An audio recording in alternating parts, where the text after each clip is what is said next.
Welcome back to the Spittballin Sports Show. I'm your host, Brad, and with me is my co-host, Erik. What's up? How we doing, buddy? Oh, I'm doing, Yeah. holiday season's rolling around, so we're getting a little busy. I'm going home for Christmas, so that should There be you fun. go. And I just went and saw the family for Thanksgiving. That was There you also go. a good time. Yeah, we spent Thanksgiving with my wife's family, and then now, actually, my parents have moved. My family no longer lives in Kansas City, so I'm flying out to South Carolina to see Damn. my family There you come go. Christmas time. Of course, it kind of works out since, they're expecting our bowl game to either be really early or really late. So it kind of works out for me. There you go. But speaking of bowl games, college football this week. Man, She was a doozy. it was a doozy, but it also felt like there was really only one game that everybody was just glued to and was actually caring about. Besides, obviously, some people like you and I that's we watch other games, but we also have a team that we root for. But really, it being the game. Yeah. I wasn't expecting it, but Michigan came out and they made a damn statement, man. This is their. I saw a stat. This is their first 21-point win since a long time ago. That's all I know. A long ass time ago. It was a long time But ago. Jim Knowles' defense really got a little bit exposed. I think they were planning to stop the run, which they did for the most part until those big runs came in at the end. Yeah. But Michigan burned them with the pass, which they haven't done to a lot of teams. And for a team with a defense that has been as consistent as Ohio State's, it was a little unexpected. Well, it's funny to me, the difference in the two quarterbacks in this game, right? Because, you have C.J. Stroud, who, he threw 2 picks, and that's not great. And he threw 2 touchdowns, which is okay. But he also threw for 350 yards, basically, and he had 31 completions on 48 attempts.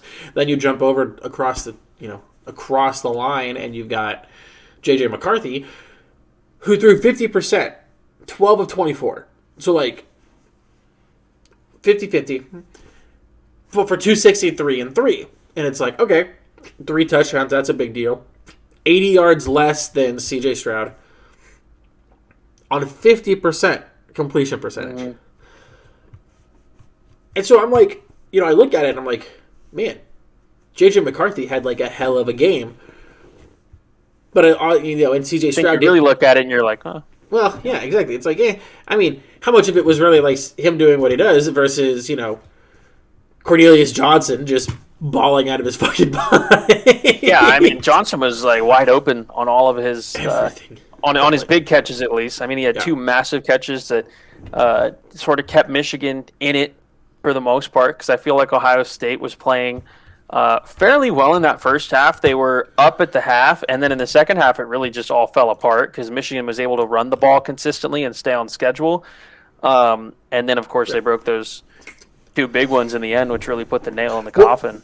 Yeah, and it was interesting to me when I was you look at the touchdowns, right, and how long the touchdowns were. It's It was just the big plays. Cornelius Johnson got his 2 on a 69-yard and then a 75-yard pass. And then you look at the running back, Donovan Edwards, who got a 75-yard and 85-yard run. And so it's 160 yards and 2 touchdowns and 2 drives for Donovan Edwards. Cornelius Johnson, it's, 144 yards of his 160 were on 2 plays. And so it felt like the big playability for Michigan really came into play in this game. Whereas if they had to play more of the game that Ohio State was having to play, where it was a lot more smaller passes, I think this game could be very different. But Yeah, because I think the talent level between both teams is completely different, right? You have C.J. Stroud on the other side, who was the Heisman finalist, and people thought he was going to win the Heisman until this week, which, he kind of fell out of the rankings, especially after the way Caleb Williams has been playing. Yeah. But, Ohio State has the talent to march down the field consistently without the big plays. Michigan, on the other hand, doesn't really do that. Has But to Ohio rely State's on that big defense play a lot. just gave it to him. Yeah. They gave him 4 big plays. That's the thing you have to avoid against this Michigan team. Mm-hmm. Well, and even the then, big like plays. you're wanting it for Loveland in the third quarter was a 45-yard pass. So that's, I mean, that's a big play, but I mean it wasn't 69 or 75 or 85. Yeah. So it's like, okay, but no, 100%. But the big playability is there for Ohio State. I feel like. I just feel like, I don't know if it's that CJ Stroud is scared or what it is. I think it was Michigan's defense not allowing anything. Not allowing a lot of time, maybe. They were just getting to him. I was And like, then I didn't get to Stroud watch was- as much of the game as I would have liked, especially in that second half. Stroud was just kind of giving what was taken to him. I mean, granted, he threw 48 times and he had 31 completions, which shows That like just blows they're my not, mind. have to methodically get down the field rather than, just huck it up deep and hope for the best because he wasn't able to take the top off the Michigan defense. Yeah. I mean, That was except a for big thing the Marvin Harrison Jr., which Yeah, that's true. talk But about outside of that, yeah, nothing. talk about a receiver that he's just so good. Marvin Harrison Jr. is, the fact he's only a sophomore blows my mind. Yeah, and he's not even the best receiver on this team. It's Jackson Smith and Jigba, who has barely played like all year, who had a breakout last year. He was supposed to be their guy this year, but he's been hurt. It was supposed to be Smith and Jigma and Marvin Harrison Jr. is the 1-2, but it's been Harrison Jr. is the all 1, year. and he's shown he could be the 1. I mean, he is damn good. He really hasn't. So I mean, what Smith and Jigma's been out with an injury, right? I'm pretty sure. Mm-hmm. Yeah. So he's probably gonna come back next year. So you can kind of expect the same thing. I mean, the question's gonna be who the hell is gonna be their quarterback. Yeah, because Stroud's going to the draft. You could Stroud's imagine. probably gonna go to the draft. So then you've got either Chad Ray, Kyle McCord, Mason Maggs, or Devin Brown are their other 4 quarterbacks. I have no clue any of those guys are. I don't either. 2 of those guys are from the same town. Like, they're like probably trying to hit their in-state recruiting numbers. Quota. Yeah, or something. But I really think Ohio State, especially when we're talking about for quarterback's sake, might be heavily involved in the transfer portal. Yeah, it's either that or maybe they're developing homegrown talent. They you never could be. know. I mean, You don't know what either of those guys are going to do. Any of the 4 of them. So yeah. anything's possible there. But yeah, it just felt like Michigan had control of this the whole way. Even though they didn't necessarily have the lead until, the second quarter, and then they kind of battled back and forth for it, it felt like once Michigan scored, like that touchdown from Cornelius Johnson, it just felt like the game completely shifted over to Michigan, and it was like, all right, boom. And they just ran with it. They just took off. It was one of those games where you're like waiting for Ohio State to make the big play and shift the momentum Never completely. happened. But it was Michigan, on the other hand, that ended up doing that. Just kept making the big play. To do it in Columbus too, that's super tough. That's huge. huge. I mean, CJ Stroud, what did he have? 2 interceptions? 2 picks. 2 interceptions. Both came on their last 2 drives, right after the big touchdowns. Each right after the big touchdowns from Michigan. Yeah, very end of the that game. worries. If you're someone looking at CJ Stroud for your NFL team, that worries me if he's supposed to be your starter going into the next season. Like if you're one of those teams that's like a Carolina that's everyone kind of figured was going to go CJ Stroud early on, and it's like I don't know now. I don't know if you do that. Yeah, he's been having a pretty off year. I mean, he was in the finals for Heisman candidate, which is fair. Like, he's having a good year, but compared to what he did last year, I feel like he's just not the same quarterback, and probably because he doesn't have the talent he did last year. But still, like, he's putting up half-decent numbers, with really one superstar wide receiver 1, which is still good, but still not the year you're really expecting. Yeah, 100%. I guess, for me, I look at it and say, like, okay, what does it mean for him as a prospect coming into the draft? Because realistically speaking, unless if he decides that he needs that Heisman and he decides to take another year, like, I think everybody expects him to be in the draft, right? Yeah, and so I would hope so. So then it's like, okay, you think about him on like a Carolina Panthers, and it's like, okay, I mean, you have DJ Moore as a 1, Yeah. but like you got Then, you got nothing else there. After that, He doesn't unless have a running back. Like Carolina uses its picks and builds an offense around him. That could be. It's possible. I'm not hopeful, but No, it's possible. I'm not either. Carolina wait until you tell me who their coach ends up being, and then maybe it changes my mind. But right now, it's fairly set. I don't trust that at all. Yeah, Carolina right now is a place for quarterbacks. And then you think about where is he going to go to? Does he end up? Where does he end up? You don't know. Either way, but we'll talk about that more when we get to the NFL, because the NFL's coming to a close pretty oddly kind of fast. Speaking of coming to a close, we had a couple of teams that had a chance. Yeah, had a chance, and their season just came to a close because they couldn't get it done against teams they should have. But I think we're gonna have to start with the obvious LSU and A&M. But it's just this pesky A&M team. This A&M team fucking pisses me off. Jimbo Fisher's A&M teams, for some reason, they can't beat fucking App State and the easy teams that you should beat. But you could go and beat number 5 LSU. You could go with, like last year when they went and beat Bama. Stuff like that. And it's just like... Yeah, and they almost beat Bama again this year. But then, like... The game before that, they played Mississippi State, and they got their shit kicked in. It's like, what are you? They have 4 ranked wins. Yeah. They have 4 ranked wins, and they lost to Auburn, Florida, and South Carolina. Unranked teams. And App State. And App State, too. But, like, you beat number 13 Miami, who was number 13 at the time. Number 10 Arkansas. Mm-hmm. You played Alabama close, and you beat LSU. Oh, maybe they only have 3 ranked wins. They only have 3 ranked wins. They only have 3. They lost to Bama, they lost to Ole Miss. But, I mean, still, you played those other ranked teams close. It just makes no sense. It's like they played onto their competition. Yeah. They played onto their competition. They do. Or they play up to their competition. They play to their competition, whether it's up or down. That depends on who they're playing. But they play to their competition. We'll get to some other teams that do that on the NFL side for sure. But yeah, it just felt like LSU, you had to win this, because then you would have been in the SEC championship game. If you pulled off the miracle, I mean literally miracle of upsetting Georgia, you were in the playoff. You wouldn't have, more than likely. But then again, we said they were going to beat this A&M team, and they didn't. So it's like... Yeah.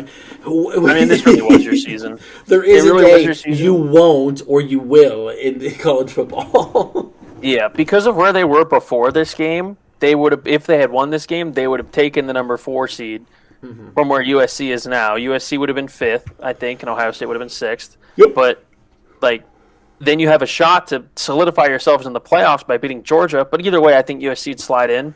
Yeah. Because I just don't see a way LSU wins this SEC championship game, especially after what we saw this week. But you never know. I mean, it's college football. Anything can happen, as we've seen. Anything can happen, and that's what blows our mind. And what we saw in Corvallis. Mm-hmm. We're talking, yeah. Speaking of that, just like going on to that, that's South Carolina, right? Clemson. Corvallis is Oregon State. Oregon State, yeah. Whew. Yeah. Bounce into that one, because that team in Orange actually won this week. Mm-hmm. But I mean, it was just a resurgence from those guys. Like it was. I was on a plane while I was watching the game. I was flying Delta home from Washington, and I had the little live TV in front of me, and I turned the game. I watched the second half of it, and it was really just Oregon State taking momentum away from Oregon. They had some big plays. The defense really stepped up. Their quarterback did literally nothing. He had his worst game of the year, but their running backs carried them this whole game. They had 7 different rushers who had 5 touchdowns. All their touchdowns were rushing touchdowns, and they forced turnovers in the fourth quarter. They had short fields for their special teams, and really it was just a collapse from Oregon. Well, what's crazy is the fact that, as I mess up my whole thing here, you said they had 7 different rushers, which is like crazy to me. But then the fact that their top 2 rushers weren't the ones that scored. Mm-hmm. Literally, you got all these guys. Newell 2 of the rushing and touchdowns came from their quarterback. Gulbranson, both, they basically came in only to run the touchdowns. Pretty much, just your big guys, and Gulbranson's the quarterback, so I think 2 of those were both QB sneaks. Yeah, I don't think it was anything like crazy, but I think 2 of them are quarterback sneaks. Throwing the ball, he had 6 completions on 13 attempts, no touchdowns, and 2 picks. He played horrible. What's scary is with how that works. Damian Martinez, who was their lead back on the night, is a freshman. Mm-hmm. And Jam Griffin's a sophomore. These guys were young players that they were just running with, and it was working. Fenwick and their was quarterback Ben Gulbranson's a freshman too. And you get led to a 9-3 season from a team, a young offense that has performed pretty well. A lot of people are really high on this quarterback, and I think. And they had a right to be. You look at the rest of the year. The whole year as a whole, he was 109 of 176, so 61, roughly 62% completion percentage for 1,300 yards and 8 touchdowns, 5 picks. Which it's freshman. You can't expect the world, but as a freshman, a true freshman, not a redshirt freshman, true freshman, to do that in the Pac-12. Yeah, hell of a deal. He played fantastic against Arizona State. Went 15 of 21, for 188 and 1. I couldn't expect more out of him. When they played California, 15 of 23, 137, 2 touchdowns. Mm-hmm. He's just your basic, kind of game managing quarterback that'll hopefully develop into something for Oregon State. A 9-3 season from Oregon State's kind of noteworthy. Yeah. Especially with the last few years they've been having. Hopefully a turnaround for them. But for Oregon, dude. For them and Oregon to have the same record. Yeah, Bo Nix played a hell of a game, but and I hope he gets drafted because he deserves it. He's a hell of a quarterback. He's a hell of a quarterback. I just hope he gets drafted high because he's had a good season. He hasn't had a bad season. He didn't even have bad seasons when he played at Auburn, in my opinion. He didn't have great ones, but he didn't have bad seasons when he played at Auburn. And he's the kind of quarterback that I'm I hope someone takes a chance on him. Yeah, this has by far been his best year as a quarterback at Auburn. He had his ups and downs. He's got a 72% completion percentage this year, 27 touchdowns, 6 picks, which is outstanding numbers, 3,400 yards, and not to mention his rushing, where up until the last few games he had been averaging around 40 yards, 50 rushing yards per game, and he had so many rushing touchdowns. Not to mention his elusiveness in the pocket. He's a great quarterback. I don't know if he has another year of eligibility at Oregon. I don't know if he does. And even if he does, why would you do it? Because this is your best year right now, and you can ride in and realistically look at being a first or second round draft pick as a quarterback. Mm-hmm. Just kind of like a sleeper guy, like a project type of player. Not one of the guys you'll see like a Bryce Young or a C.J. Stroud in the first round, but maybe like a late first, early second kind of backup sort of guy. Go to a team that has a filler quarterback or a veteran that you're looking to move out and have yourself develop behind one of those guys and hopefully turn yourself into a half-decent NFL quarterback.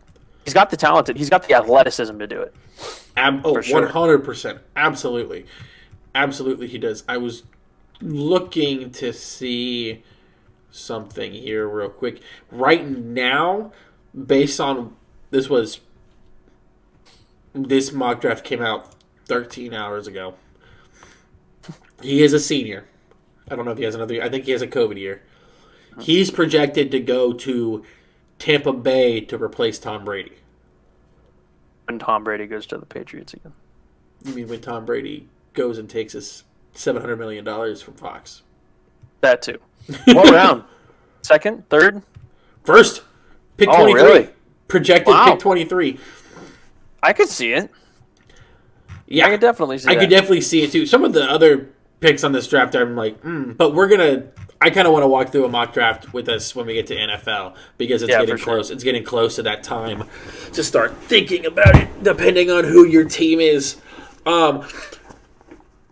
But bouncing to the other team in orange. Clemson? I mean, every notable orange team this week, at least that we talk about, had horrible quarterback play. Yeah. Pretty much. And DJ Uiagalelei had a miserable. I shouldn't say horrible quarterback play because, like, you look at who we just talked about, Grumbleson in over at Oregon State, and like I look at least for us, right? Rangel didn't look terrible. He didn't look great, but for a true freshman, he looked how I would. In the rain, yeah, that's fair. That's fair. So Uiagalelei was horrible.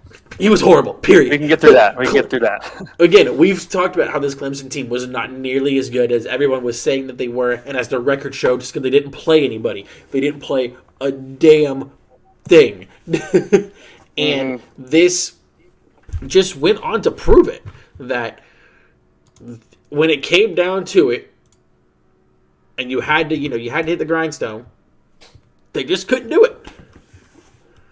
Yeah, this loss. I mean, like we said, with the Notre Dame loss, was a much-needed loss for Clemson because we knew all along that they probably shouldn't have been in the spots that they were in. And now with 2 losses, especially one of them to a South Carolina team who has kind of turned it on of late, Spencer Rattler's been picking it up. They're going to get a hell of a bowl game. Yeah, just from the they've got a good spot. But Clemson, I mean, I'm surprised they didn't yank DJ from this game like they did against Syracuse. I mean, kid's 8 for 29. At some point, he's probably like 7 of 24 or something like that. I guess my major question is at what point was, like, when did it start to go, like, south as far as his throwing? Or was it just bad all game? Because if it was like I honestly didn't watch, but I didn't imagine. either, but I'm like, okay, like in the first drive, he had back-to-back incomplete passes. But I guess the other thing you have to look at with him was also the fact he was 12 for 51 and a touchdown on the ground. Yeah, it was down the stretch of the second half of this game when they were leading. Mm-hmm. They were up 30-28, and there were 3 drives where he had a completion, 3 incompletions, and a pick. Yeah, and see, that's just it's crunch time. Crunch time when you need it the most. He cracked under the pressure. It was because, like, if you think about it, 3, 3, 3. Like, I mean, that's 9 right there. He's 8 of 20. That's still not great. But then there's a couple of other probably in there that you can chalk up to late game pressure. So, like, but going probably out of the first half, I don't know what he was, but you could probably bet he was like not great. Still not great, but like 40% maybe. Mm-hmm. And it was like, so at halftime you're not thinking, all right, we're gonna pull him. But that third quarter, like towards the end of the game, especially when you're talking about like, hey, we're trying to win. He's not playing super great. At least that last drive, I look at it and I say, put the backup in who we've seen be better. And he had a couple of his moments. Highly touted prospect as well. Yeah. And so you just put him in, hand the ball to 2 drives. He throws a couple of, he throws a pass, gets a first down. You can milk the clock and win this game 30-28. And then people are all of a sudden like, well, Clemson beat the team that scored 63 on Tennessee. Mm-hmm. And you're in the fucking conversation again, even though you shouldn't be. No, you definitely shouldn't be. I think they had a chance. They'd need a little. Actually, they need a lot of help if they had won this game. I think even though they'd have to blow South Carolina out of the water to even really be considered for the playoff, in my opinion, at least, is how it should have been. But obviously that didn't happen. Their rushing attack was half decent. Their rush defense was good too. Mm-hmm. It was just Spencer Rattler having another great game. Let's talk about that a little bit. You voice your opinion in the chat a little bit about his cigar lighting after the ball game. He put up 63 on Tennessee. And if he had done it against Tennessee, I'm like, great, you had a fucking hell of a you had a hell of a game. You put up 63 points. That's a whole deal, right? You beat a team that was top 5 that everyone was thinking was going to go to the college football playoff, and you just basically killed their season. Great. Light yourself a cigar. When you have to drive and win by 1 on a team that at least us on this podcast and probably other people elsewhere were saying this team's not as good as they're ranked. And then you're lighting up as if you won the fucking college football playoff. To me, it just is like, celebrate the victory, that's fine. If you want to smoke a cigar, that's fine. The video that he posted of him doing this with the cigar in his hand, I was just like, okay, you're just being a fucking tool at this point. Hey, man. Back-to-back top 10 wins. Do what you want. They get a big bowl game win. He's back in the draft conversation. His draft stock goes up. People take him. Good for him. I can't wait for him to get to the NFL and just get absolutely slaughtered. But yeah, probably. 100%. Probably. He'll get rattled. Quite literally. Quite literally. But yeah. Yeah, no. I wasn't necessarily a big fan of it. I recognized he had 2 top 10 wins. I feel like the 10, if it had been the flip the other way around, had this one come first and then they scored 63 on Tennessee and then he posts that video, dude, go do your fucking thing. Like, that's fucking awesome. Like, you just scored 63 on Tennessee. The fact that he scored 63 on Tennessee and then they struggled against a Clemson team that in my mind was, especially defensively, way worse than Tennessee. I just was like, you should have celebrated the bigger victory. But, you know. A win's a win. A win is a win. But I want to look to this week, because this week it is it is championship season as far as your conference championships. And man, we got some doozies. We got some weird lines this week too. What do you think's the weird one? I feel like wait, Purdue's in the Big Ten championship game? Yeah, no. Yeah. Wait, how did that happen? Well, because I thought it was Illinois. I know Iowa lost, which kind of chalked that, but did Illinois not win either? I don't think so. No way, bro. I gotta look at this. Hang on, Nate. Hang on a minute. Illinois. Iowa didn't win. Illinois did win. Purdue won. Does Purdue have the tiebreaker? Maybe Purdue has the tiebreaker. I think Purdue has a tiebreaker. So we've got a 4-loss Purdue team in the Big Ten championship game because the Big Ten West is that bad. Yeah, Purdue has the tiebreaker by they beat them 31-24. No, it's Big Ten West. It's Big Ten West. Big Ten West. You're right. Like, Jesus, man, what the hell is this? Yeah. And Michigan's not even as big of favorites as Georgia is over LSU. Mm-hmm. That's what you think. I'm talking about like weird lines, right? You're right. Life's the movie, right? Like this kind of interesting. But let's start with Friday, and we'll just work our way through the slate. Okay. I'll be at this game. You're gonna be at this game on Friday? Going to Vegas this weekend.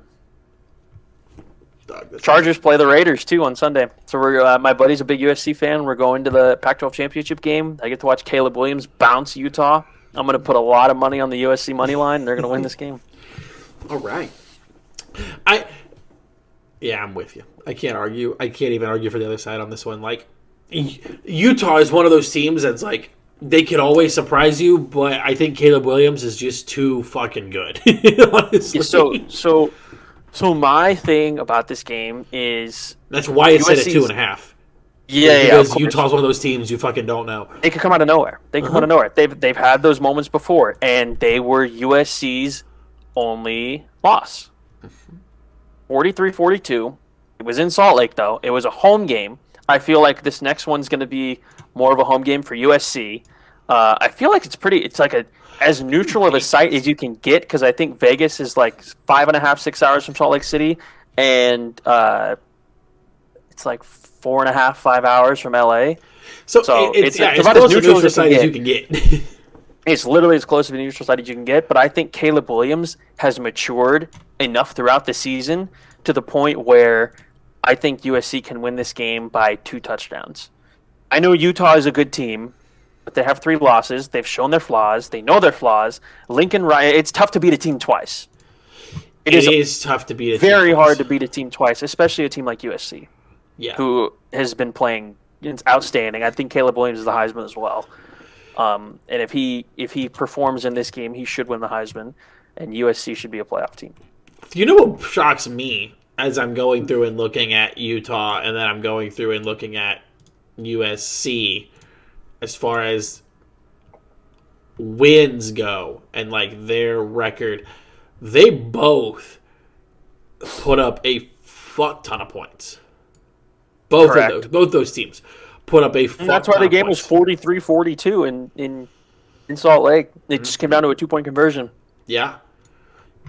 And realistically, I wouldn't be surprised if that happened again. If we came down to a you're talking a 45-43 game, a 45-44 game, and I'm expecting at least probably between that 30 to 40, like 35 to 45, maybe even 50 points from at least one, if not both of these teams. Yeah, no, I'm with you 100% on that. It should be a high-scoring game because we know USC's defense isn't the greatest, and we know their offense can put up. What's that? I'm like, what is the fucking over on this game? 68. Hammer that shit. I'm going to parlay USC money line and the over. I think USC can put up 40. I think Utah's going to put up in the 30s. I think USC's defense has come together enough to the point where they've been getting the big stops that they need. Their defense USC has given up more points in their last 5 games than Utah has. Now, granted, USC has played a couple of more powerful offenses than Utah has in their last 5 games. Let's see. Utah played Notre Dame, UCLA. Yep. Okay, the Cal game. I thought after the Cal game was stupid. They gave up 35 to Cal, which is horrible. You can't give up 35 to Cal. You have 37 to Arizona, which in my mind is almost, if not worse. Arizona's offense is half decent. Yeah, but I don't know. They got the stop when you needed against UCLA. And then you look at the Colorado game, and you're like, you gave up 17. Guess how much Utah gave up against Colorado?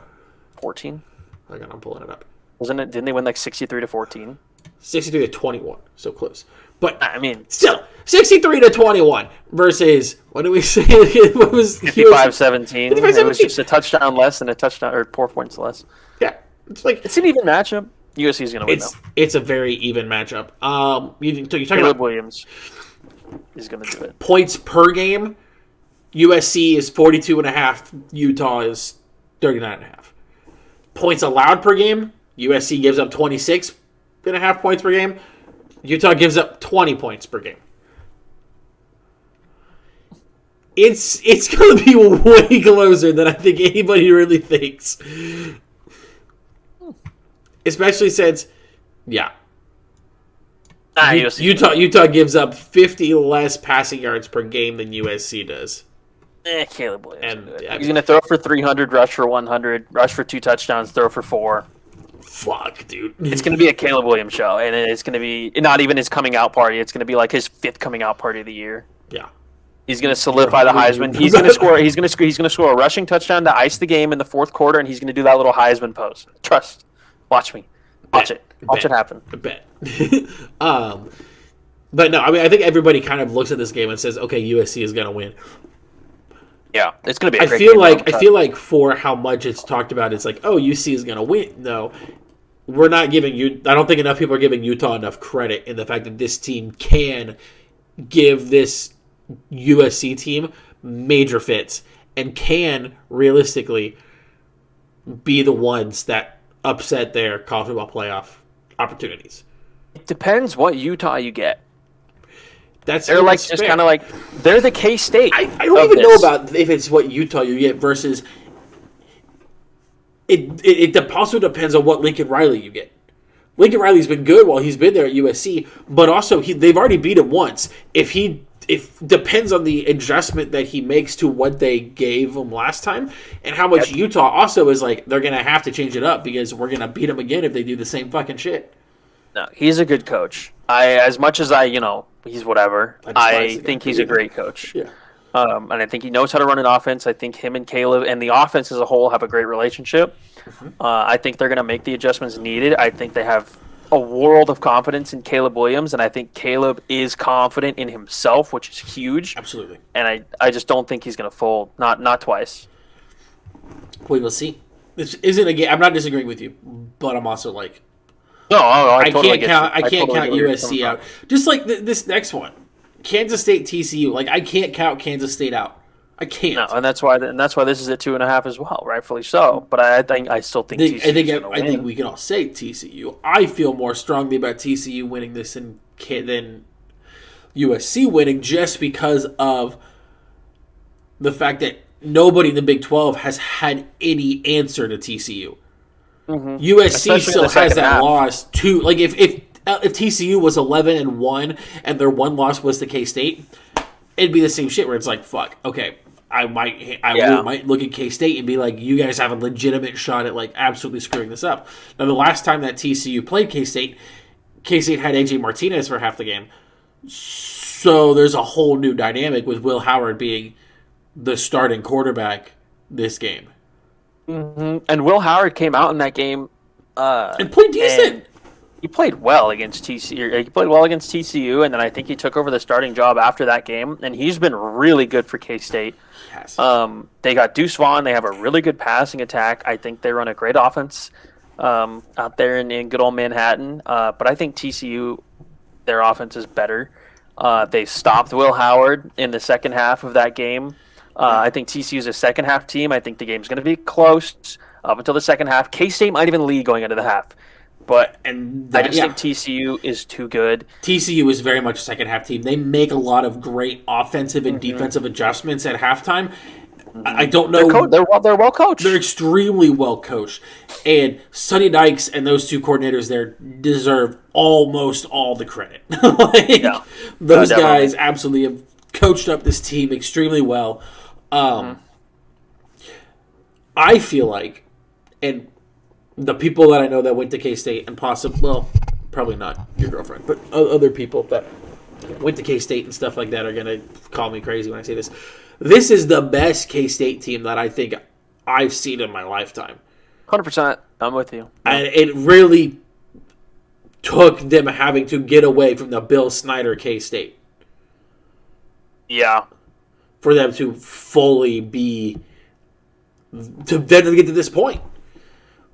Mm-hmm. Like, I mean, they didn't do a whole lot of maneuvering once they brought in their new coach. He just started bringing in his guys. Realistically, that first year when Bill Snyder left, it was like, okay, like this just happened, and it wasn't a complete just like 180 in a system. And now we're seeing that new system finally come into play. And K-State's a top 10 team. And I said at the beginning of the year that K-State was going to be a top 10 team. You were spot on with that. I knew they were top 25. I didn't think they'd be top 10. But here we are, going into conference championship week. There they are as top 10 team. So all they had to do was win this game, and my call about them being Big 12 champion would be right, and I will literally shit bricks. You should have put money on it, bro. Fuck. You're right. But I just don't trust non-US based sites. I just think TCU does a good enough job of not turning the ball over. That's very true. Because if you give K-State a short field, you're screwed. I mean, let's be honest. They have Deuce Vaughn. He's got what, 200? He's got 245 carries this year, 1,295 yards, which is impressive by any sort. But on the other side, you've got Kendrick Miller. He's got a better line than Bijan Robinson. No one's talking about this. I mean, I don't think anyone's talking about that. They're not talking about him, surely, like they're not talking about Bijan Robinson. Kendrick Miller's got 16 touchdowns. He's averaging 6 yards a carry. And you have Max Duggan, who's thrown for 29 touchdowns and 3 picks.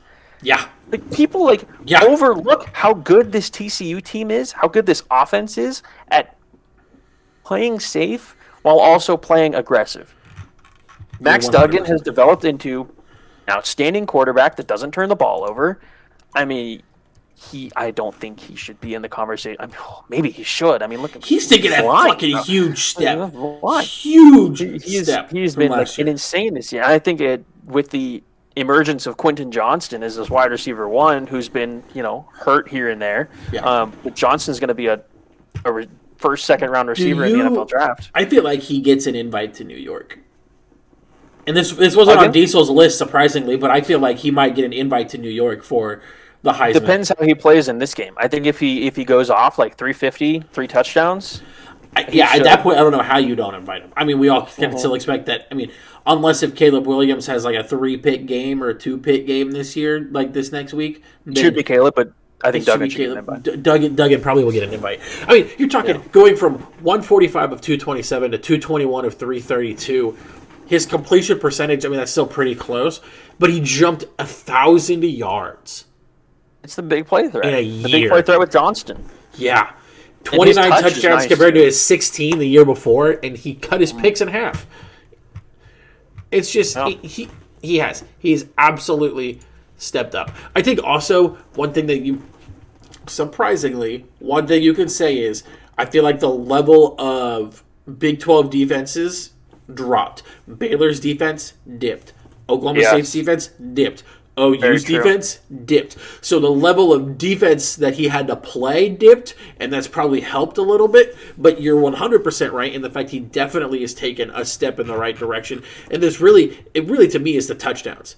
Not so much the yards. The yards you can constantly, you can make up 1,000 yards kind of easily, not as easily as you can going from 16 to 19 touchdowns. Like, that's insane. Yeah, I mean, it's been that's a good point by you on the defenses because I mean on all facets, every team has really taken a dip. I mean, especially Oklahoma State, but we're not going to talk about it. I want to talk about it, but I don't want to talk about it. You know, like I'm kind of like let's just wait and do our end of the season recaps for certain teams, and we'll be good. All defenses have dipped, but he has also taken a step up. So you got to give him his flowers while also kind of making somewhat of an excuse for him. I'm excited if they win this game. I want to see how he plays against like a top talent because if he wins this game, he's going to play against Michigan, and it's going to be. We're going to see how he plays against a top talent. We're going to see how he plays out against an elite rush, like a defensive line that you can look at and be like, "Damn, this is a defensive line that should scare you. A front seven that should scare you." You know, and it's going to all come together in the college football playoff, presuming that they win this. Yeah. Which I think everybody kind of, it's the same thing with the USC game. I think we all look at it and we're all saying TCU should win this. But I'm never going to count K-State out this year with how they went, dipped, and how they just climbed their way back up. I'm like, you deserve it. Yeah, I mean, shit, they were up 28-17 at the half on TCU when they played them earlier in the year, but then they got shut out in the second half.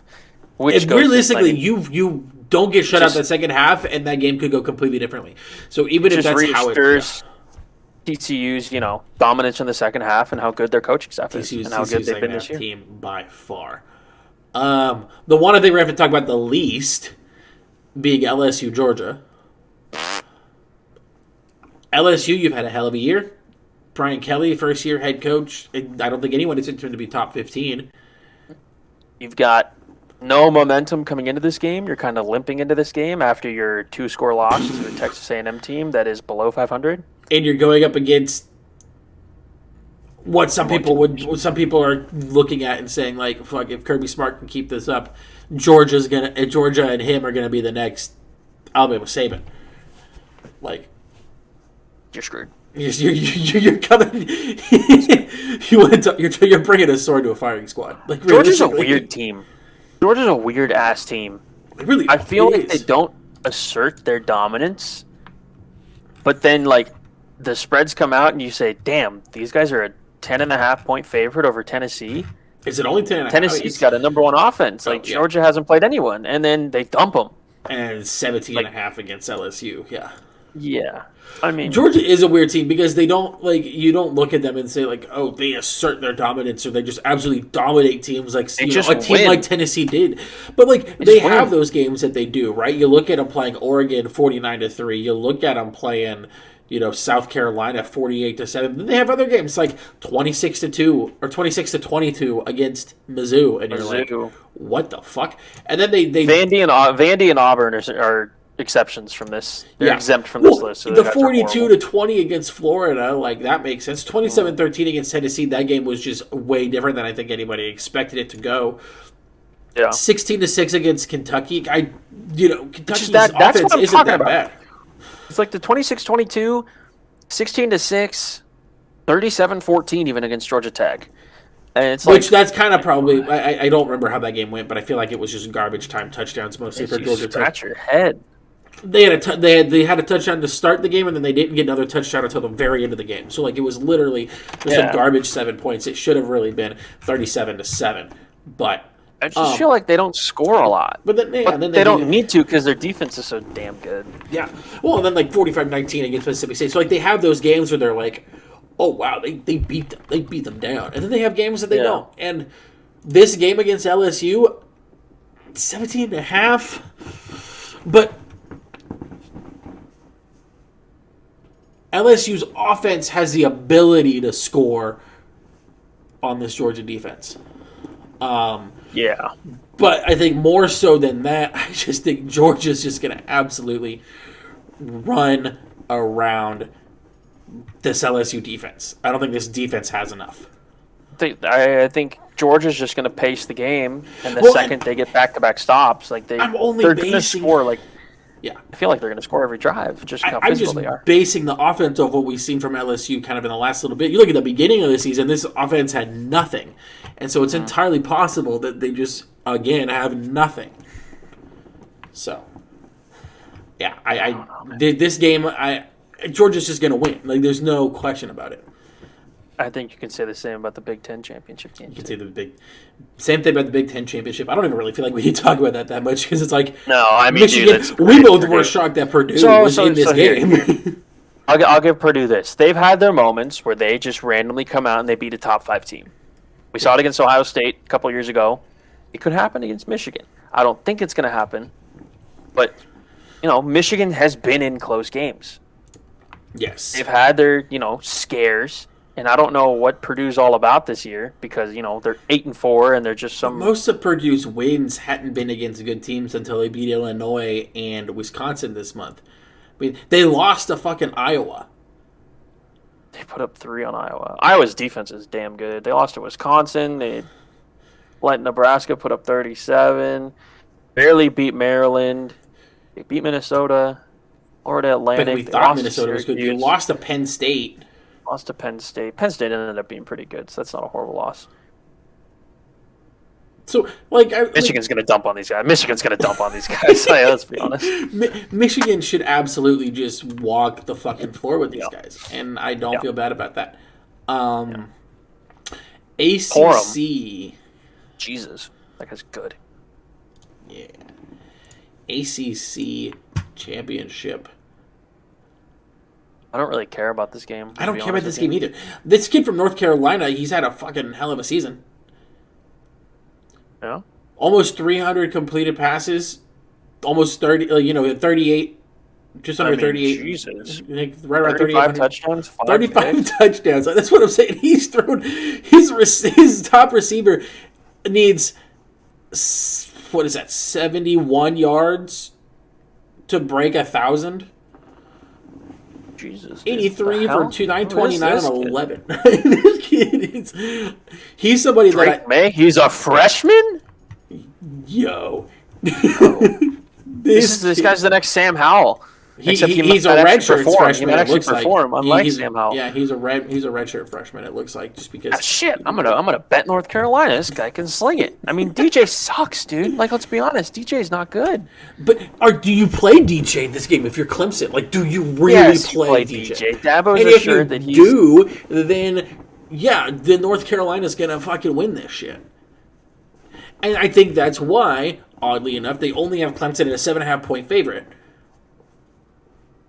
If it was something like the K-State or TCU or the USC Utah game where like they had a close battle before, like, oh, then you put it at 2.5. But like, no. But you look at this, you look at North Carolina's like scores. Like you go back and look through their scores, the only times they've lost is when they haven't put up more than 20 points. I guess their loss to Notre Dame, they put up 32. But, it's just if a defense shuts them down, but I don't think... But even then, Notre Dame didn't even shut them down. They scored 32 on Notre Dame. I don't think Clemson can shut them down. I don't think Clemson can shut them down. We haven't liked Clemson's defense all year. When you're looking at those numbers, you're talking about... Clemson's allowed 20 points per game. You get 37 for North Carolina. North Carolina allows 30. Clemson scores about 34. So this is our upset. This is our upset. It's going to be North Carolina. North Carolina's taking it. North Carolina has to take it.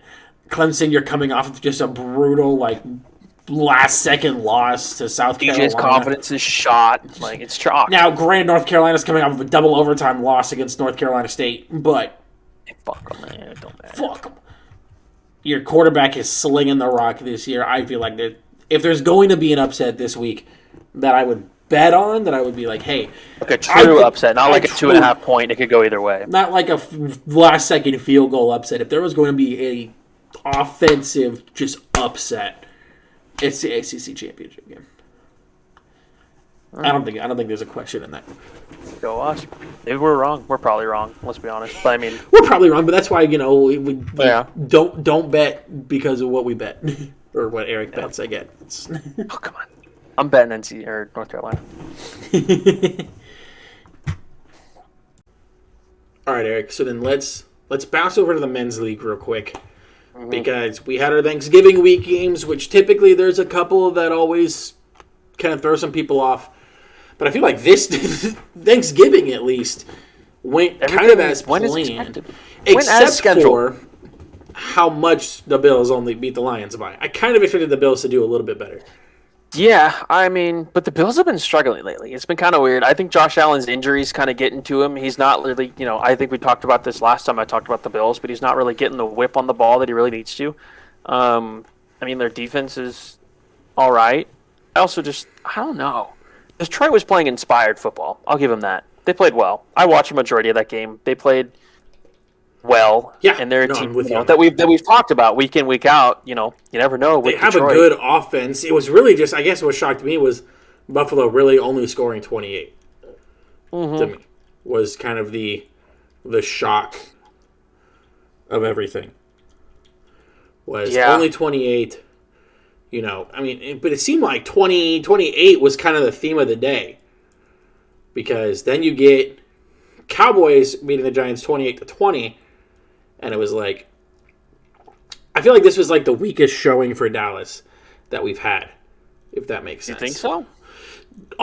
Because just offensively, with Dak, I feel like it was the team that you expected them to really put up points on, and they didn't. I'm not saying it was a bad game, but when I'm talking about points on a team that, I think the Giants have a good record, but I don't look at the Giants as a good team, right? No. And so you kind of expect them to put up some points. And you look at this game. To be fair, the Giants haven't really, all their games have been fairly low scoring. Yeah. Last time they played Dallas, it was 23-16. Dallas. Yeah, true. No teams put up 30 on them except for Detroit. I guess from what we've seen from Dallas from the last little bit, okay, they put up 24 against Detroit, which was but Detroit only scored 6 that game, so it was okay, that's a good win, right? You beat them by 18. You look at Chicago and they dropped 49 on them, and it's they barely lose to Green Bay, but again, 28's their number. It feels like. 28 points against Green Bay. Then you scored 40 against Minnesota. And I'm you're coming off a week, you scored 40 on Minnesota. I was at least, I wouldn't say, I guess my statement was a little aggressive. I would have liked to have seen them have had 35. Just one more touchdown to be okay, they're still riding that offensive, kind of momentum and pressure that they got when they just destroyed Minnesota. But you got to remember, it's the NFL. I mean, it's so hard to put up consistent, crazy stat lines against teams week in, week out. We've kind of seen the Eagles do it, but look at that Giants defense and tell me that it makes sense that they put up less points against the Giants defense than they did against the Minnesota defense. I mean, the Giants defense hasn't allowed 30 points. They've allowed 30 points once. I mean, a win's a win in this league. They don't have to be as dominant as you think. They held Barkley to barely 3 yards a carry. That's true. Talk about their defense. They sacked Daniel Jones defensively, I felt like this was a good game for the Cowboys. Like that's what I guess that's what I was trying to say. Defensively, it felt like a decent game because I felt like the Giants had been riding kind of some like Daniel Jones wasn't playing bad. Saquon Barkley was like on pace to be a potential like running back of the year kind of thing. Not offensive play, but running back of the year kind of thing. So it was like, man, but I don't know. I just was kind of hoping and kind of looking at this game thinking that they had some chances to go score again, and they didn't. Yeah, but, I mean, they scored when they needed to in the second half, and they ended up getting the win, and then that's really all you can ask for at this point. That's all you in the season. Right. All you need to do is win. In the beginning of the year, you want to say, we should be killing these guys. But at this point in the year, you're like, all right. Take the win, move on. Yeah. Exactly. That's very fair. I mean, you're 8-3. Can't complain about an 8-3 record. Can't complain about an 8-3 record at all. Yeah. And then Vikings. I think we all expected them to win.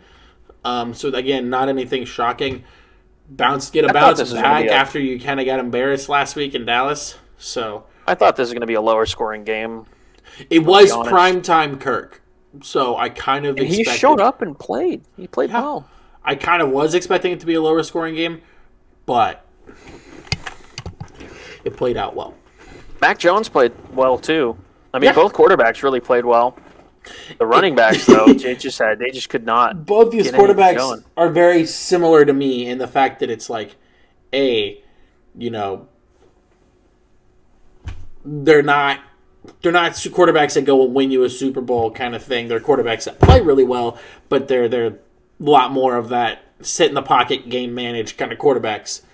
They're not your improviser or scrambling quarterbacks like your Josh Allen, like your Patrick Mahomes, like your Lamar. You're looking at these guys and saying like, yeah, just throw the ball. Pretty much, yeah. You're basically a drop back, third of your best guy. Mm-hmm. I mean, you got Justin Jefferson. Like, you look at Justin Jefferson. If he's not open, you got T.J. Hawkinson. If he's not open, you got Adam Thielen. If he's not open, you got Dalvin Cook out of the backfield. You got options if you're Kirk. You got options. You got a lot of options. So absolutely. So, yeah. Oh, but then we get to Sunday, and Sunday started off wild in a sense because in the noon games you have the Bucks losing to the Browns. Jacoby Brissett, to me, that dude is one of like the 5 quarterbacks in the league that are backups that I think deserve a starting job. But because of the win now mentality or the rebuild mentality and stuff like that, they won't get a starting job. Yeah, pretty much. He's like a placeholder type quarterback. It's like, I look at Jacoby Brissett, I look at Teddy Bridgewater, I look at Gardner Minshew being in the back in Philadelphia. Yeah. I look at at least those 3 guys, and I say, you guys realistically should get a start. Mm-hmm. I could see it. I mean, he's done an all right job with Cleveland. They're getting Deshaun this week, aren't they? Mm-hmm. He'll be back. He's practicing. He'll be able to play this week. I mean, yeah. But Jesus, I look at him and I'm like, okay, why? I look at him and I look at like some other teams that are struggling at quarterback, and I'm like, you guys could have had this guy, and you would probably be in a better situation than you are now. Colts. Yeah. The Colts are just down bad. I don't know what to tell you outside of that. They're just... Yeah. Yikes. Just bad. That's a tough scene. They're just like the recycled veteran Saints quarterback. The Saints should be playing Jameis Winston. 1,000%. Let's keep it real there. The Saints should be playing Jameis. It's weird to say, but they should be playing Jameis Winston. They should be playing Jameis. And, he even said it himself. He got hurt, and all of a sudden, he's not the starter anymore. But he was told he wouldn't lose his job for being hurt. Yeah, it's like they forgot how decent he was in the beginning of the year. Who's their fucking coach? Dennis Allen, right? I have no clue. Yeah, he's their football coach. Dude. This dude got handed. I guess he wasn't that great, but he was. But he was better than Andy Dalton.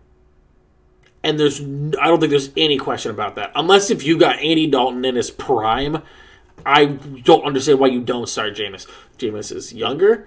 He's got a much deeper throwing arm.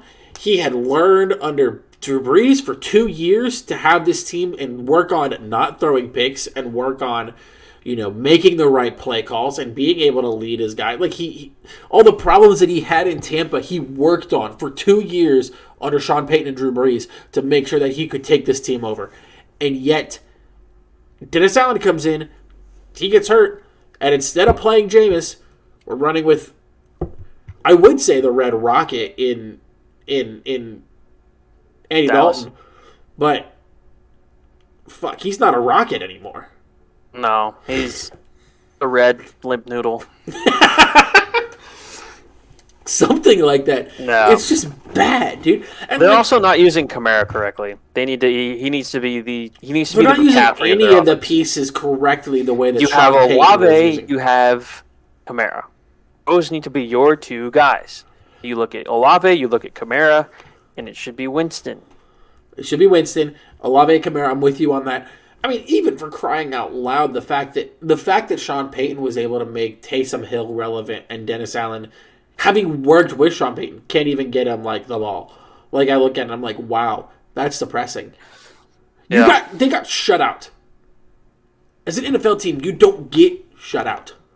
Granted, it's a good 49ers defense, but you got to score points. With guys like we said, Kamara, Olave, Hill on your team. Hill, he's stupid. I don't like Taysom Hill, but he can make plays. You have Olave, you have Alvin Kamara, you have other pieces, obviously, on that offense that we're just not talking about or we don't remember. I was pulling it up. Let's see. You have Alvin Kamara. You've got Marquez Callaway. You've got Jarvis Landry. You've got Traquan Smith. You have... he's not playing. Michael Thomas isn't playing, so you can't use that. Just to name a couple of people. And yet... You've got this tight end in Jawan Johnson that you're using. He's popped off lately. And it's like, you've got Adam Troutman. Actually, he's on the injured reserve, isn't he? I think he is. This defense is too damn good. Davenport, Jordan. You've got TJ Gardner-Johnson, Marshawn Lattimore. Gardner-Johnson's on the Eagles now. Speaking of Philadelphia, you're right. He was on Philadelphia. You got Bradley Roby. He's not great, but he's there. He's a person that helps you out with leadership.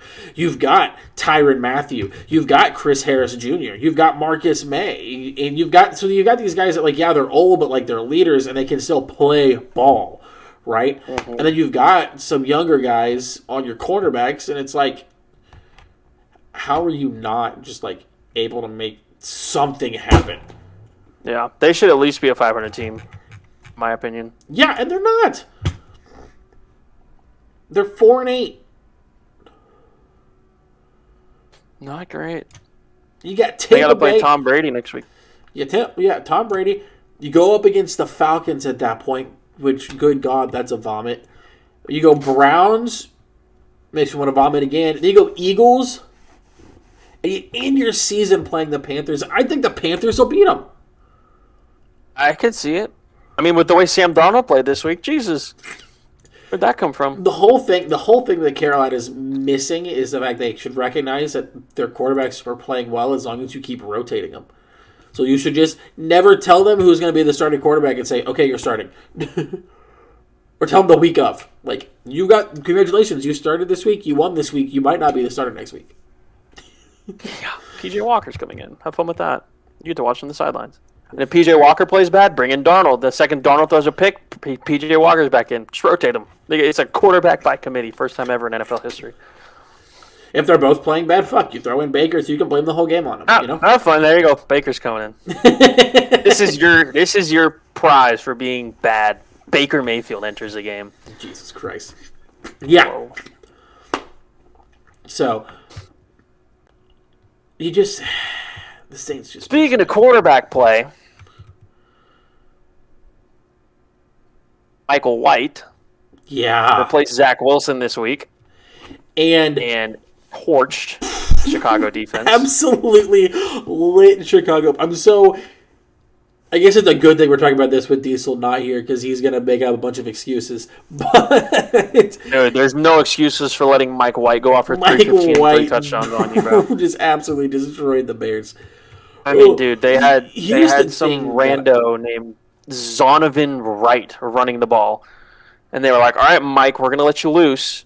We're gonna see what you can do." And he did what Zach Wilson couldn't: managed an offense, drove the ball down the field, put balls to his receivers on time.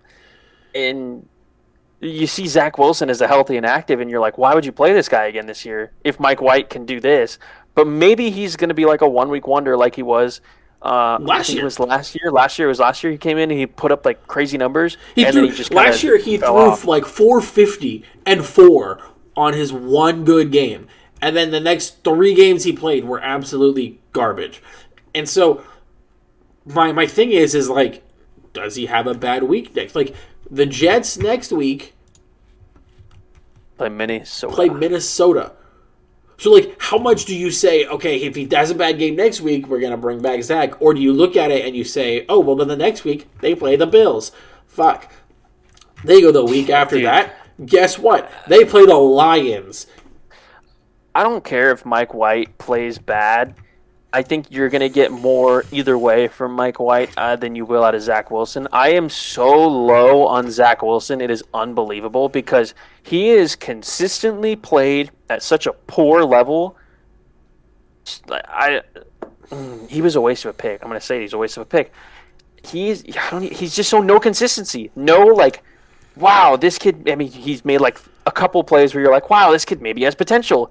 But then a majority of his plays, it's like, dude, what are you doing? Like, you're nothing without a running attack. The only reason he was even half decent because he had Breece Hall. Now he doesn't have Breece Hall. There's nothing you can do. It happens. It happens a lot with these first-round pick quarterbacks, where they don't step up to what they were supposed to be, and that's because you throw them right into the fray. Zach Wilson should not have started his first year and should have learned, same thing with probably Sam Darnold. Who's he going to learn behind? Yeah, because Sam Darnold was the one before him. So, no, my thing that's annoying is that, yeah, you have to bring in some sort of veteran quarterback who probably you have to pay the tax because you suck to bring him in and for him to learn under. And now what you're seeing is, oh, shit, this kid doesn't have the moxie we need him to have. Oh, he crumbles. And I hope, not because I'm a Zach Wilson stan, but because I hope for his career that he either A, finds a way to fucking turn it on whenever he gets that next start and he throws for 350, or I hope that he's able to convince some other fucking sorry soul to let him be a backup somewhere. I just don't think it's possible, dude. The guy's ass. I mean, yeah, but so are so many other fucking quarterbacks that are playing in this league right now. Okay, yeah, but Zach Wilson, dude. I'm not saying there's Zach Wilson bad. Zach Wilson is bad this year, but I mean, we just talked about the whole shit show that is the Carolina Panthers quarterback. None of those quarterbacks right now are starter quality. Darnold is. PJ Walker had his one game. Darnold might be. Darnold has the experience. I think that's what makes him qualified in my eyes. What's crazy is Darnold might have the experience, but Baker has the experience. He's played like ass. PJ Walker doesn't have the NFL experience, and I give him that. But he's the one that's the most interesting to me just because he has those flashes. But Darnold was always interesting to me too because you saw it in New York even. He'd had these flashes where he did great and then he played like ass. And I blame Darnold's whole thing on the fucking coach that he had in New York. Zach Wilson, to me, I feel like we're going to see what happens. There isn't a right answer because obviously, like, you used the second overall pick on him. teams aren't going to be likely to move on from a quarterback like that. No, you can't. You can't. The only reason the Browns did is because they went and got somebody they felt like was substantially better. And right now, if you're the Jets, I don't think you could realistically say that Mike White is drastically better based on the fact he has had 2 good games in his career. If he comes out next week and lights it up, if he comes out next week and they beat the Vikings, or even if he loses the Vikings and he comes up and he puts, has the same kind of game he just had on the Bills, then okay, yes, he's your guy for now. But I'm looking at Zach Wilson's game logs this year. He's 5-2. 5-2 record. He lost. Both losses are to New England. I guess New England just breaks him. He's thrown for over 200 yards in 3 of those games. In his first game back against Pittsburgh, he threw for 252 yards, a touchdown, and 2 picks. He was a game manager in a blowout win against Miami, who was starting a backup quarterback. 210, no touchdowns, no picks, whatever. They just ran the ball. He threw for 110 in a 27-10 win against Green Bay. No touchdowns, no picks. Next game, no touchdowns, no picks against Denver, but they won. He threw for 121 yards on 16 completions, mind you. 4.7 yards per attempt. Yeah, not great. And then he came out at a 20 of 41, 355, 2 touchdowns, 3 picks against New England. You lost that game. 154. His best game was against Buffalo. Let's be honest. His best game was against Buffalo. 1 touchdown, no picks, 154 yards, 18 for 25, 6.2 yards per attempt. That's all you needed. You won the game 20-17. Your defense won you the game. And then you come out, you lay an egg against New England again. It's just no consistency. New England, it's not even his good games aren't even good games. Yeah.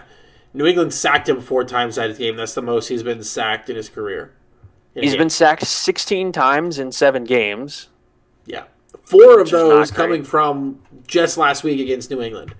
Mm-hmm. And the other game that he played, some of the other games that he hasn't played super great in, he's been sacked every single game. You're talking 2 against Buffalo. You're talking 2 against New England the week before that. You're talking 3 against Denver, And so it's what I really think is that this dude's scared to get hit.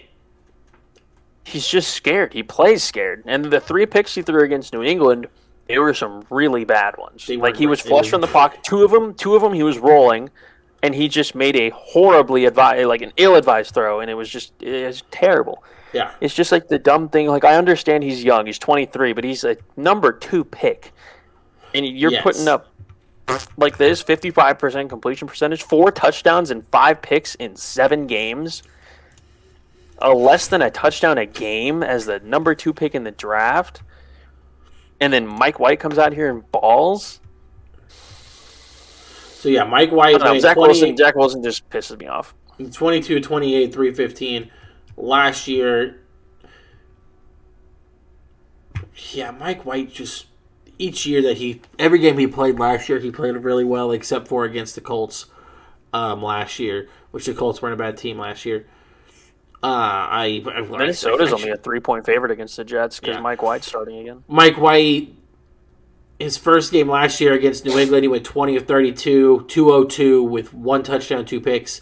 He goes against Cincinnati. They won 34-31. He went for 37 of 45, 405, 3 touchdowns, 2 picks. Oh yeah, when they lost to Indy 45-30, he went 7 for 11 with 1 touchdown for 95 yards.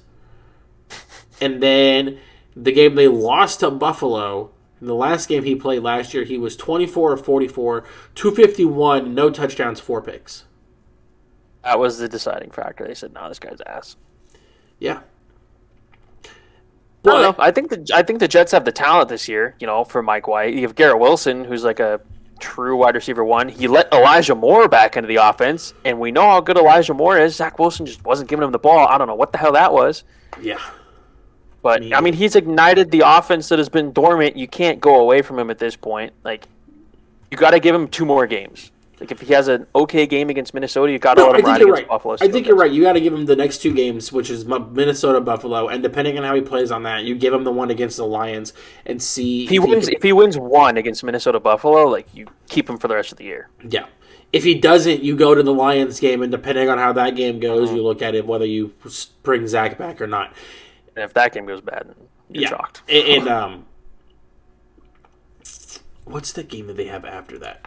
Hold on, I'm pulling it up. They play the Lions, and then they go Jaguars, Seahawks, Miami. All of them winnable except the Miami game. Miami's defense Jets' defense is good. They can stop Tua. Yes, but the whole thing about them winning last time was because they didn't have Tua. Tua's been lights out since he's been back, so I don't think that's going to be as likely. So yeah, Mike White, hell of a game. Sam Darnold had a good game this week with the Panthers beating the Broncos. The Broncos, dude, good God. It's like throw up. See, what Seattle did, bad. Seattle pulled the ultimate, probably one of the biggest fleeces when it came to a trade. The only one I can think of that was more of a fleece was the one where Dallas got all those picks for Herschel Walker, I think it was. And then they just cut everybody they fucking got, so they got all the draft picks basically from Minnesota. That's the only one that I can think of that was more of a fleece than this. Because Russell Wilson is just a bad quarterback. Carolina's quarterback Carolina's defense is all right, but dude, this team. When's the last time they scored 20 points? Russell Wilson, I don't know what has happened to him.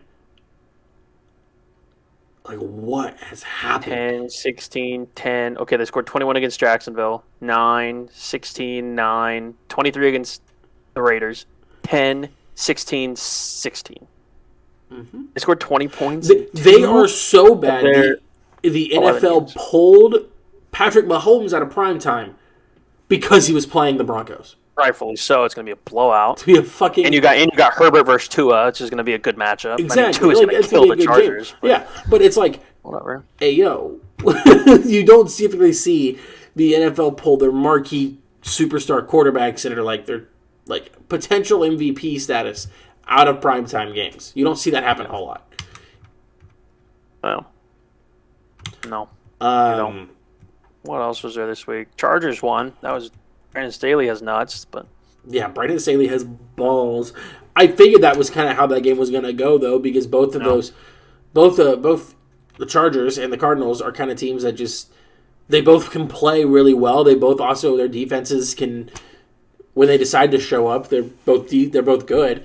And so it was it's really going to come down to the fact I feel like they have more offensive weapons than the Chargers because all your offensive weapons are hurt. But, dude, I mean, played Josh great. Jacobs is going to kill us next week, man. If he's healthy, Josh Jacobs is going to kill us. Let's talk about that. Josh Jacobs is that game was fucking nuts. Insane. He is a fucking man. If they actually made him I guess they did make him a true focal point of the offense this week. He had 33 carries. Jesus. Mm-hmm. I was impressed with the way the Raiders stopped the run. Stopped Kenneth Walker and really shut down that aspect of the game. Yeah, Walker had 2 touchdowns, but he had 14 carries, 26 yards. Geno Smith had a good game, but at the end of the day, nobody could get a stop. But the Raiders' investments this offseason besides Devontae Adams, came to their defensive front, not to their secondary. Their secondary has been weak for a while, and I just I'm not saying that I am shocked. I'm still shocked they stopped Kenneth Walker because Kenneth Walker has been an absolutely amazing running back this year. But not the same. I'm not shocked by the fact that Geno Smith had a good game because that secondary is Swiss cheese. I think Herbert's going to throw for 300 yards next week, whether or not Mike Williams is on the field.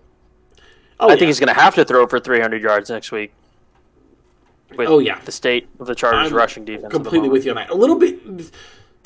You're talking about good quarterback play. A little bit of a shocker to me, I think to everybody, because of record-wise, was how well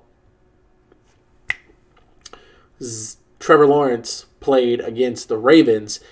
Hey, his comeback was nuts.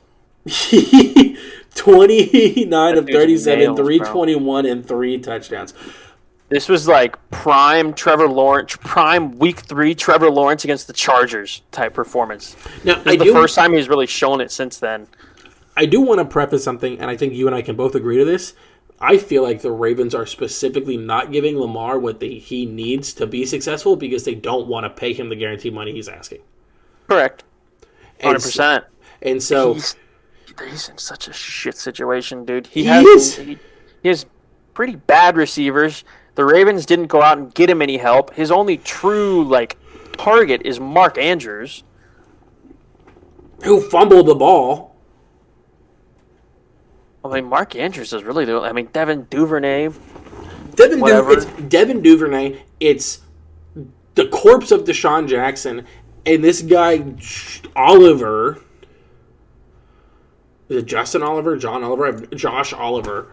Josh Oliver. Who's a tight end. He's not even a wide receiver. No.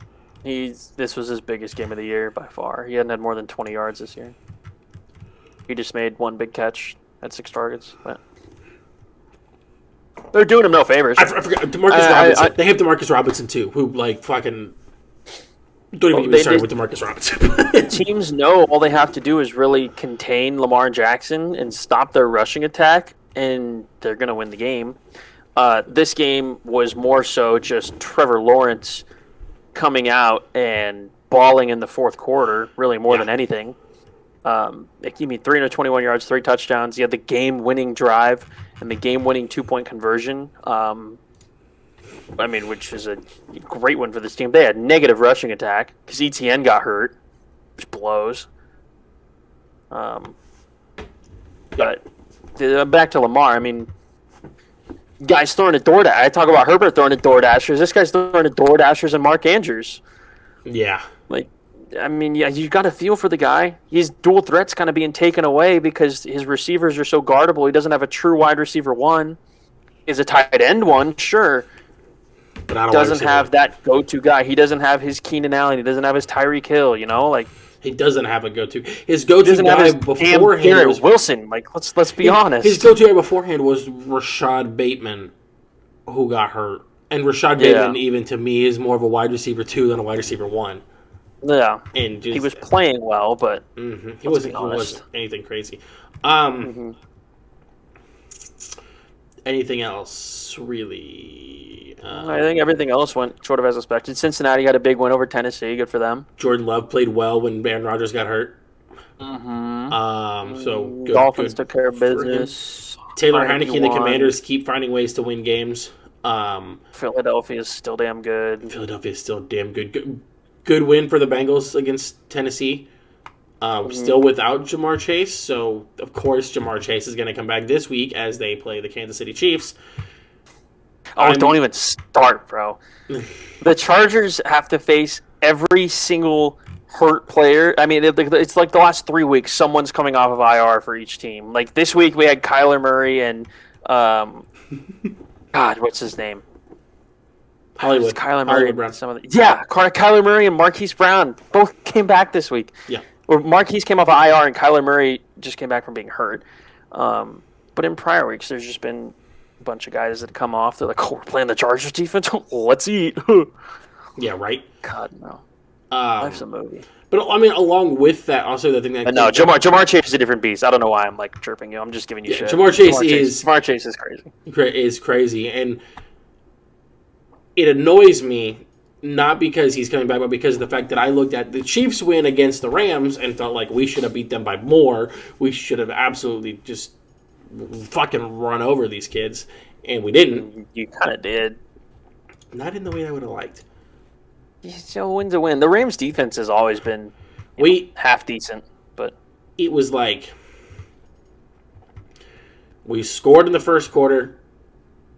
We got a touchdown in the first quarter, a touchdown in the third quarter, and then we had 4 field goals. Realistically speaking, I would have liked if those field goals had become more like at least one of them might have been another touchdown. Make it 30-10, then I'm like, all right, I feel pretty good. Because you're playing against their third-string quarterback with no Cooper Kupp, no Allen Robinson, no Darrell Henderson, and no Cam Akers. Oh, it was that bad? Mm-hmm. Oh. Well, I mean, their defense is still healthy. I mean, all you have to do is put up 20 and you Not win. completely, though. Their defense isn't as fully healthy as you would expect. I mean, at least now this week, they're not even freeze. This week, they're not going to have Aaron Donald. There was somebody else they were missing. I don't remember who it was. I know who it wasn't, but just be happy with a comfy win. Because I haven't had one of those this year. All right. Not a single win for the Chargers has been a comfortable win. For Oklahoma State. Here's realistically, yeah, fair. I feel you on the second one. Fuck. The thing that I guess that also made me really mad is, I guess not so much the fact that the win was comfy. In fact, that Patrick Mahomes still threw the ball 42 times. That is kind of crazy. And it's like, we should have beat them more, or we should not have thrown the ball that much. Isaiah Pacheco ran 22 carries for 69 yards. Nice. And one touchdown. And it was like, can we not get more out of 22 carries? Ronald Jones averaged the same yards. Hey, Aaron Donald. Dude, he's got inside stuff, bro. Every play is somewhere. Bro. I mean, fair, but fuck.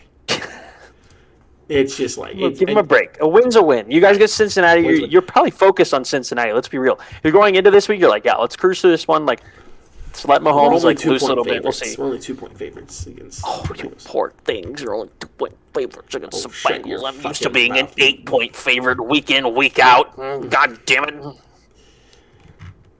So what if you lose? You're gonna win the division unless the Chargers just go on a miracle run. Oh, I mean, yeah, we're gonna win. We're gonna win the division. The problem is that, if we lose, Miami, it's gonna be 1 seed. It's the 1 seed, and right now the Bills have that over us. We'd be tied with them. So then it really come down to who has it over from Miami or Buffalo. We would drop from the 1 to realistically the 3. Look, bro. All I'm saying is, I would love to be. I would love to be worrying about my playoff seeding. You should be worrying about your playoff seeding. I would love to be worried. I would love to have a guaranteed spot, because right now I'm worried about how many yards Josh Jacobs is going to run for next week, and if Brandon Staley is going to have some nuts and take some deep shots, and if Mike Williams is going to be alive. Derwin James showed up on the injury report today. It's how many? It's 7 that go to the playoffs, right? Yeah, that's right.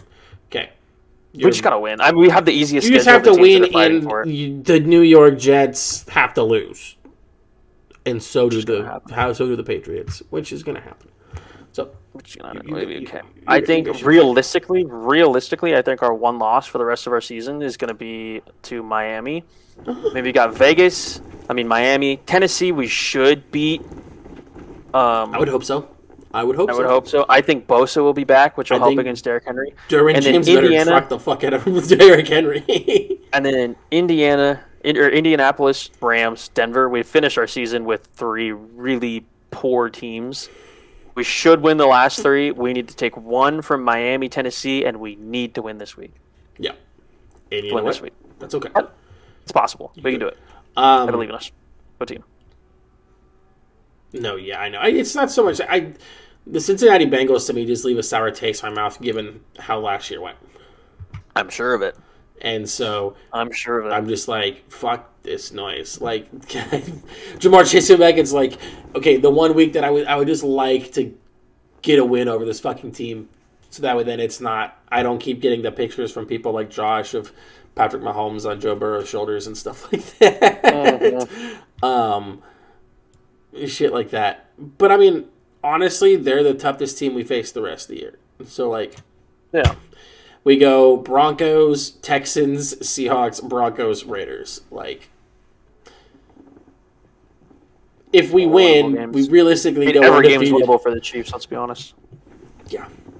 unless something drastic happens and Mahomes gets hurt. Then it's a different story, but that's not going to happen. I'm not even putting that in the universe. Like, fuck. I'm not even putting Too late. I just did. Sorry. Oh, fuck, Eric. Damn it. It's okay. Maybe we would use our draft pick for something usable at that point. I can't say that because we really did last draft. It was just 2 drafts ago. We didn't. That haunts me to this day. But there's also some fun games this week. You get the Deshaun Watson return against his former team. Oh, really? He's playing the Texans? Oh, he is in Houston. They play the Texans. And realistically speaking, if he plays as bad as it looked in preseason, the Texans might fucking win this game. Yeah. You guys against the Raiders, I think that's going to be a fun game for me to watch, honestly. I think it's going to be a horrible game for me to watch. I'm going to be at the game. Oh, fuck, that's fair. I guess I'll be watching that because I'll be watching the Chiefs Bengals. But I'm going to have fun, but you might want to get hammered before you walk in that building. Yeah, we're pre-gaming, and I'm going to get some beers at the stadium. Buffalo, New England, I think is going to be a fun game to watch tomorrow night. That is going to be a fun game to watch tomorrow night. I definitely, if I had legalized betting in my state, I would be taking Buffalo at 3.5, for sure. Yeah, probably. Let's be honest, yeah. Anything else that catches your eye? I mean, Jets, Minnesota, I think, with Mike White, that'll be a pretty good game. That's going to be a game that we're going to be watching. I'm going to look at the battle of 4 and 7 being Jaguars, Lions, just because I'm invested in both those teams as far as, like, what offensively are we going to get out of it. I like the Lions a lot, so I'm kind of, like, looking at that being like, can you guys win some games here? Tennessee, Philly will be fun to watch in some capacity, but I don't think Tennessee's defense is there for me to really worry about that game or be heavily invested in like, oh god, this game. You know, it's just like I would expect Philly to just kind of walk. Really? I don't think it's like a crazy blowout. I think Tennessee keeps it decently close. If the line is 5, I wouldn't be surprised if it was 7 at the end of the game. Like one score, one touchdown, fair. Probably. That's fair. That's kind of what I look at it and say, yeah. So, okay, here. There's this. This line is crazy to me. Miami, San Francisco, in Santa Clara, obviously. San Fran is 4-point favorites over the red-hot Dolphins. That's a trap line. What the hell is that? They know something we don't. What the hell is that? They know something. I was watching it today. I think it's so the Dolphins have the number 1 offense, and the 49ers have the number 1 defense. And then when you flip it over, I think I can't say that it was number 2. Their rankings are perfectly matched, where it's like number 1 offense, number 1 defense, and then it's like number 10 defense, or number 10 offense, number 10 defense, or whatever. It's like literally perfectly lines up to where this game is just, it's going to be about experience. I should throw money on the Dolphins. I just can't see it. I don't know. I know the 49ers are good, but are you going to be able to guard Tua and Waddle? Or are you going to be able to guard Hill and Waddle? The way Tua's been playing? The 49ers have guarded Tyreek before. No, and not the same. Not the same. Waddle on the other side. Not the same. Now, that is the catch. You have Waddle on the other side. I look at this as a game that Waddle could have a crazy game, but also I don't want to sit here and say that you could compare Gesicki to Travis Kelce. Yeah, so, I mean Gesicki's good. Don't get me wrong, but he's not the same stratosphere as Kelce. It's yeah, like you said, it's a trap. It's a trap either way.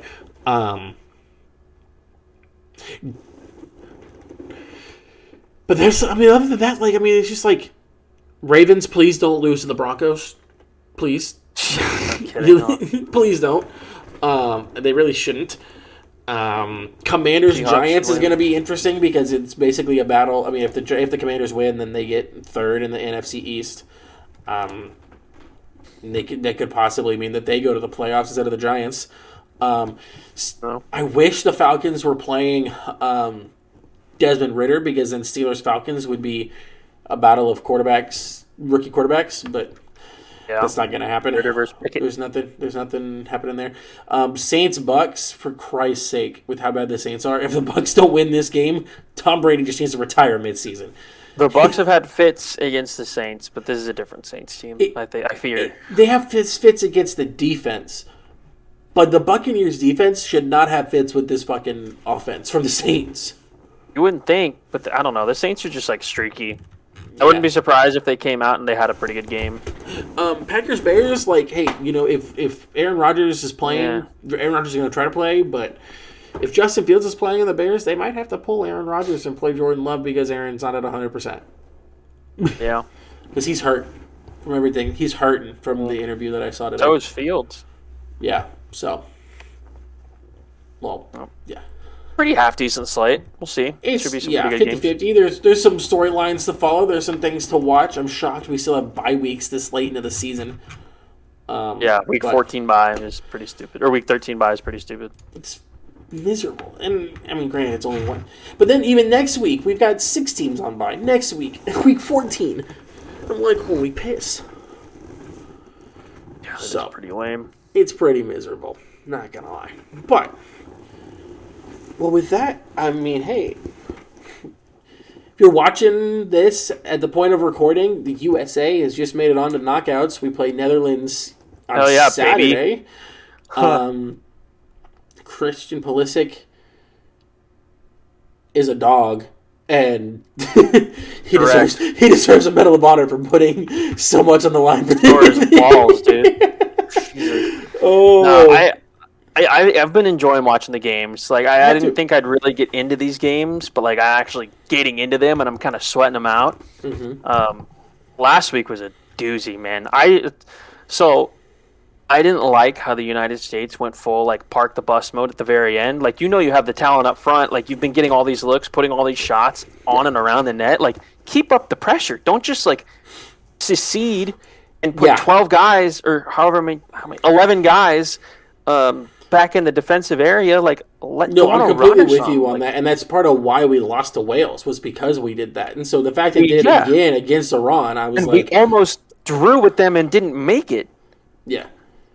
I don't know. We just got to play more aggressive against the Netherlands, and if we get a lead, continue to try to build the lead. Put the pressure. Yep, 100%. And I'm seeing a lot of things. Netherlands have talent, but they haven't played anyone. No, completely true. They played Senegal and Qatar, and they drew with a pretty bad Ecuador team. Yeah. So I mean, when you look at it that way, like you would expect it, like USA is going to have a good game against them, but.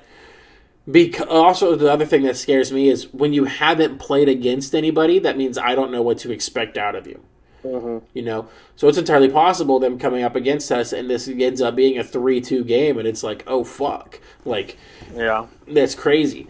But also, I mean, like the Netherlands kind of did the same thing that we did, where they went fairly young on their players, and so there's a lot to look at both these teams and say there's a lot of talent. Let's see how that talent unfolds. Yeah. I don't know. I'm excited, dude. I mean, soccer is whatever to me, but yeah, it's fun to watch whenever the United States is in the World Cup. It's fun to watch when like nothing's on middle of the day. You get like a noon kickoff from between like 9. You get a 9 a.m. kickoff and then an 11 o'clock kickoff, and it's like Brazil and Costa Rica, and you're like, what the hell's going on? Yeah, exactly. You're like, hey, whatever, like. It's something to watch because, like you said, there's nothing fucking on at that time of day. Yeah, exactly. Ooh. But all right, buddy. I think that's going to do it for us this week. I think so. Decent amount to look forward to. College football season is coming to an end. NFL has 5 more weeks until the regular season is over. Mm-hmm. I think what we're going to do is next week we're going to, look at how the bowl games went and kind of give our end of season analysis for if Diesel's here, we could do we could look at our stocks. Yeah, he and I while you were gone, he and I also did Heisman, not like Heisman stocks, but like Heisman. It was what no shot invite Heisman or stuff like that. And he like kind of just gave like little things like that. So I'd be interested to see what he and I kind of looked at and how that looked like. Maybe see if there was anybody that shocked you at where we were on Sure, that. sure. But I definitely want to look at the stocks on the college football teams and even the NFL teams. I'm down. 100%. Get a little check-in. Yeah, Make and sure then also everything went to- postseason analysis. Maybe start to look towards the off season for both college and NFL, and even what can be expected out of the transfer portal. Because hopefully, after the bowl games or after championship games, players are going to start announcing whether they're entering the transfer portal or not. Because it's going to be that time of year. There's a lot of players that have already entered it, so a lot of little news here and there. I'm looking to see what Oklahoma State can do, but yeah, never we know. had a guy. We had a. I saw someone that said we got a lineman from Florida, and then I went and looked, and we hadn't seen anything. Yeah, No, yeah. I don't know. I'm not going to believe anything until actual people report on that. Well, it was a report. It was a state. Incredible. It was a reporter for Oklahoma State, which is why I believed it. And then I was like, I think he didn't actually commit. I think he just were in his top 3. Yeah. As a transfer, it's kind of weird that you still do like the whole like recruiting thing. Here's my top 5 as I'm transferring. Yeah. I've already been in college. It's like, well, you're over it, kid. Just pick the best fucking schooling or the school you can play at the most and go. Just go somewhere. But alrighty, dude. Well, I can't wait to talk to you next week. Yes, sir. Looking forward to it. And if you're listening and you aren't subscribed to the channel, make sure that you subscribe. And if you're listening on the audio versions, be sure to follow the podcast so you can be alerted every time that we upload a new one.